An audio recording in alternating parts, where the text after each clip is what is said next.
Irmãos, vocês sabem da história da vida do Abraão? Pois é. Na época ele ainda não era Abraão, ele era Abrão, porque o nome dele foi trocado, vocês sabem, não é? Então, antes do Criador o chamar, ele o escolheu, ele já era um escolhido. E o pai de Abraão, ele era idólatra, ele tinha muitas imagens, tinha um altar com várias imagens de todos os tamanhos. E um dia ele odiava a idolatria, o Abraão, o filho deste homem. Então ele um dia pegou e quebrou muitas imagens do pai, só não quebrou a maior delas, e algumas outras que ficaram ali também não foram quebradas. E o pai dele chegou e disse: o que é isso? O que aconteceu aqui? Por que os meus ídolos estão quebrados? E ele disse: não sei. Foi você que quebrou? E ele disse: não foi eu, foi aquele maior deles ali, o ídolo maior deles, o que tinha um coisa na mão, assim, tipo né? Aí ele disse: como que ele ia fazer isso se ele não se mexe dali? Ele não pode ter quebrado os outros. Aí ele disse: ele não se mexe? Ele não pode? Ele não tem força para quebrar os outros? Claro que não. Você sabe muito bem. Aí ele disse: pois se ele não tem força, ele não se mexe, ele não pode quebrar os outros, por que você mantém aí idolatra? Por que você comete idolatria se ele não é nada, não presta para nada, não serve para nada? Aí o pai dele... E foi embora, né? E aí o pai dele ficou pensando e... Aí foi lá fazer mais, construir mais imagens, fazer mais aquela coisa lá com cerâmica que ele fazia lá, e fazia a imagem do ídolo, porque ele gostava de ser idólatra. Ele, no fundo do coração dele, ele sabia que aquilo não prestava para nada, que não enxergava, não via, não se mexia, não tinha força para nada, porém ele queria, porque ele vendia e ele enganava as pessoas com a falsa doutrina, da falsa imaginação, do falso poder dos ídolos, que eles não têm, é claro.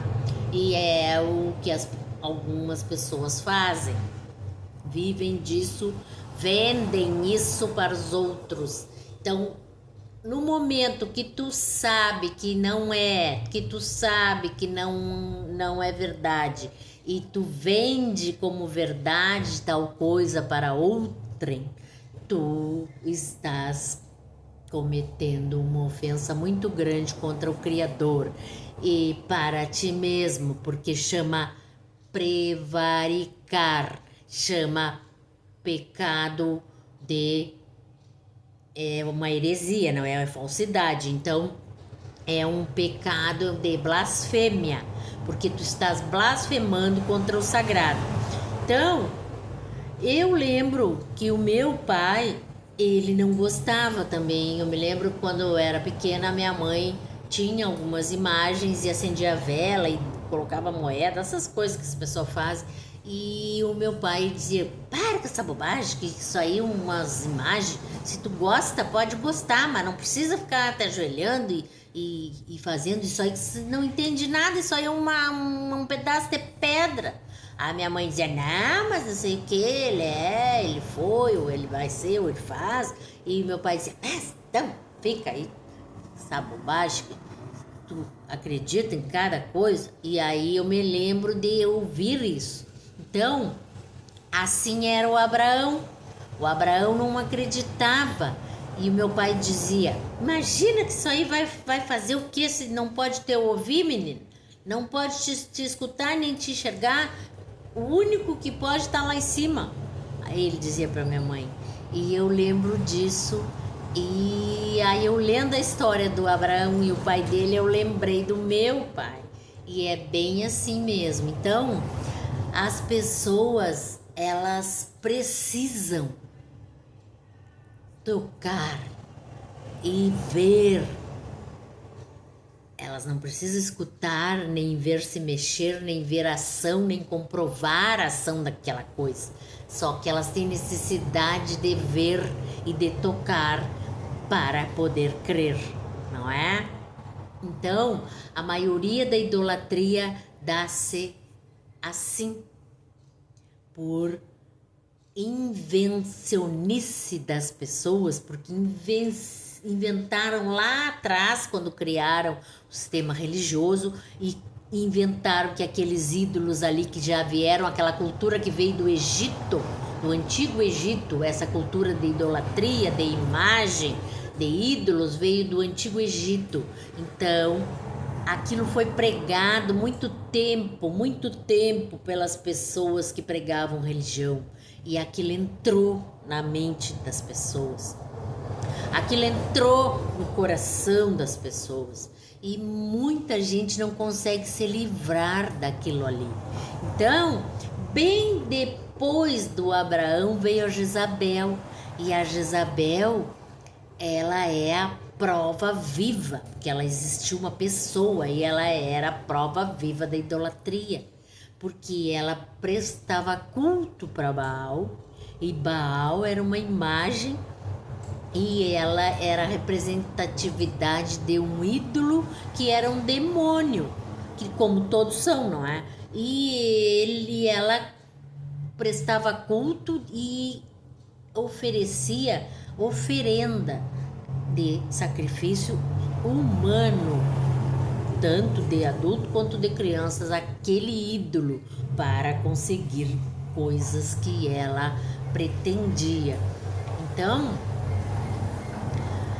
muitas pessoas que a admiravam, porque ela era a rainha, a esposa do rei de Israel, a esposa do rei Acabe. Então, muitas pessoas seguiram aquela idolatria e até hoje seguem, porque essa coisa, ela parece crescer e ser maior do que a fé no coração e na mente, naquilo que tu não vê, naquilo que tu não pode tocar, naquilo que tu não pode ouvir, como os nossos sagrados verdadeiros, que é o nosso Criador Yahweh e o nosso Salvador Yahushua, que é o Mashiach, o nosso mestre, o nosso Cordeiro Sagrado, o único ungido, o único enviado do Pai para nós. Entendem? Então, irmãos, fujam da idolatria, fujam da Jezabel, porque ela está no meio de nós na forma de denominação. Ela está no meio de nós representando uma das igrejas, e ela floresce e permanece no meio de muitas famílias que só os puxa para trás.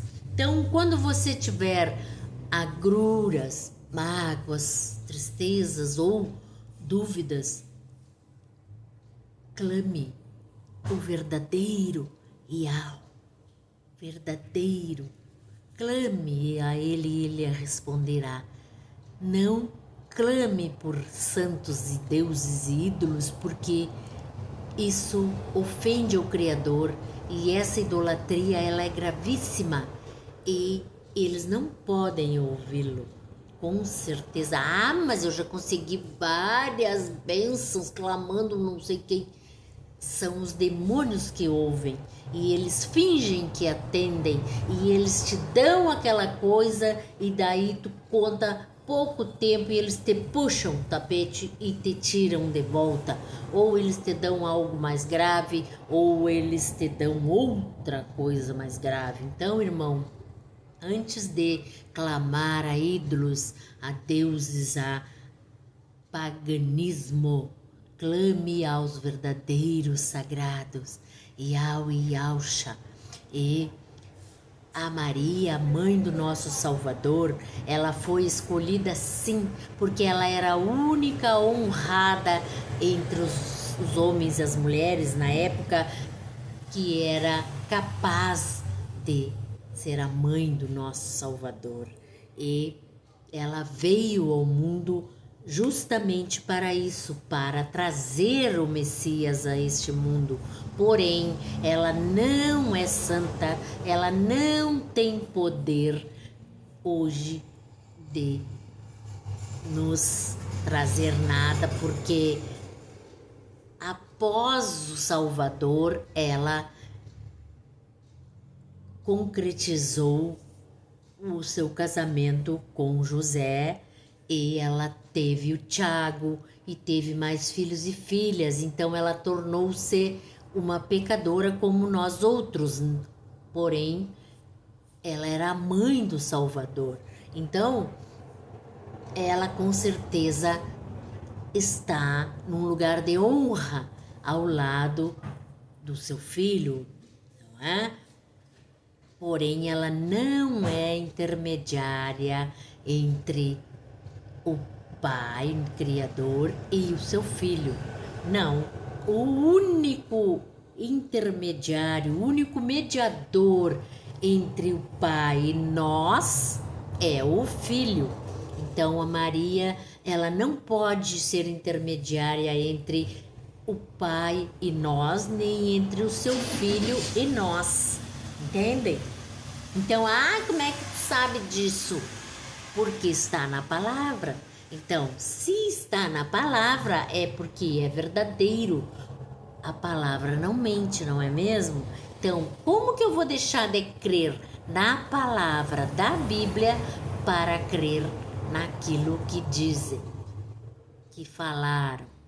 Então, na palavra diz: o único mediador entre o Pai e nós é o Messias, o Machia, o Mestre Salvador, que é aquele que os apóstolos chamavam de Rabi, não é? Que é Yahshua, o nome verdadeiro dele no hebraico. Então, irmãos, não fiquem vivendo num mundo de ideologia. Porque eu acho. Porque parece, porque seria, porque se fosse, seria. E porque alguém disse, ou porque lá o meu líder pregou, porque na palavra não se encontra nada falando sobre isso. Então siga a Bíblia, a mais fiel que será possível seguir, a mais fiel que seja possível você ter, você siga, porque existem traduções mais recentes que eles colocaram ideologia de cada pessoa que escreveu. Então temos que procurar a Bíblia mais fiel, mais aproximada à escritura original hebraica, que é a verdadeira escritura, verdadeira palavra antes da Bíblia existir, não é mesmo? E também conheça a verdadeira Bíblia, que é a Tanakh, a Torá, que é a Bíblia dos Hebreus, que ela é cópia da escritura original hebraica, ela não é tradução. Então, vocês conheçam também a Bíblia de Jerusalém e procurem conhecer a Bíblia, a NVI, a King James, que é uma primeira versão da Bíblia no inglês. E também vocês devem saber, não é? Que quando foi feita a primeira tradução da palavra da escritura original hebraica, que foi a Bíblia Septuaginta grega, no idioma grego, foram feitos 50 delas e o imperador romano Constantino, ele ordenou que 50 homens saísse cada um com uma Bíblia, pois eram 50 Bíblias, e fosse um para cada canto do mundo pregar aquela palavra. Então, no grego, e a palavra original é no hebraico, não é? Então, isso é muito importante sabermos que a primeira Bíblia já é tradução, já é faltando pelo menos 12 livros que na escritura original hebraica se encontra, não encontramos na Bíblia. Então, procurem, pesquisem, atualizem-se e não sigam, recusem-se a seguir Jezabel, que é a igreja que está seguindo ídolos, seguindo homens, seguindo deuses, ídolos pagãos, e dizendo que eles podem dar a você o que somente o Criador e o nosso Cordeiro Sagrado Salvador pode dar, tá, irmãos? Então, sigam a Bíblia, ó, a lei, não é? Leiam e orem e vigiem para não serem enganados. Aleluia!